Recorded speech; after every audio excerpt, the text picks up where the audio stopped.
រូបមន្តទាំង4ហ្នឹងគឺចប់ហើយទំនាក់ទំនងគ្នាហើយយើងស្រែកបានមករូបមន្តទៀតអញ្ចឹងបន្តពីហ្នឹងមកយើងមានរូបមន្តទាំងអស់ចំនួនប្រមាណយើងស្រែកមិញមានចំនួន3តាក់ទងគ្នាជាទូទៅតែម្ដងទូទៅយើងប្រើក្នុងត្រីកោណណាក៏បានដែរស៊ីនការ៉េនៃអាល់ហ្វាបូកកូការ៉េនៃអាល់ហ្វាស្មើ1ទី2តង់នៃអាល់ហ្វាស្មើស៊ីនអាល់ហ្វាកូសនៃអាល់ហ្វាចំណែកឯតង់នៃមុំអាល់ហ្វានេះគុណជាមួយនឹងកូសតង់សងនៃមុំអាល់ហ្វានេះគឺស្មើ1ដែរចឹង3រូបមន្តនេះមករូបមន្តទៀតមិនបាច់គិតទេ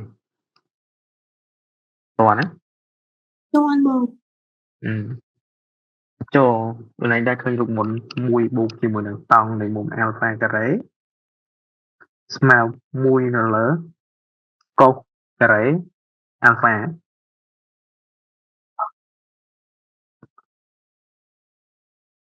ដល់ឃើញរូបមន្តនេះអត់ដែរឃើញទេចឹងអាហ្នឹងមានណាយើងចំណាំណារូបមន្តសំខាន់មានអាហ្នឹងមួយដែរ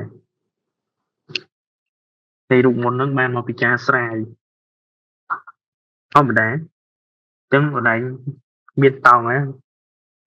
នេះអានេះគឺមានតង់ហើយចឹងយើងគ្រាន់យកតង់លើកឡើងជាការ៉េមកស្មើគេ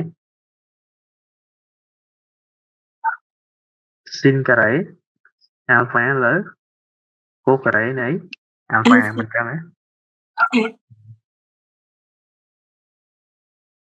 ចឹង1បូកជាមួយនឹងតង់ការ៉េនៃអាល់ហ្វាស្មើគេអាល់ហ្វាកូការ៉េនៃអាល់ហ្វាចឹងហ៎សម្រាប់ពាក្យបែងរួមបានអីគេកូការ៉េគុណជាមួយនឹង1នៅកូការ៉េហ្នឹង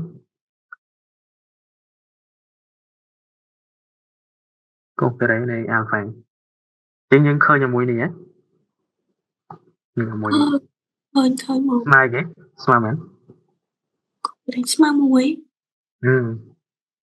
ចឹង1កូការ៉េនៃអាល់ហ្វាឃើញដូចនេះអត់ដូចគ្នា ស្រួលអត់ rồi គេឲ្យលេងច្រឡំទៀតទេតោះចឹងវាមានមករូបមន្តទៀតតាមបាច់ស្រ័យក៏យើងអាចស្រ័យចេញតែគឺជាមួយនេះទុយវាវិញមកស៊ីនតោះចូលណែចាំតែមួយនេះបានហើយចាំតែមួយហ្នឹងណា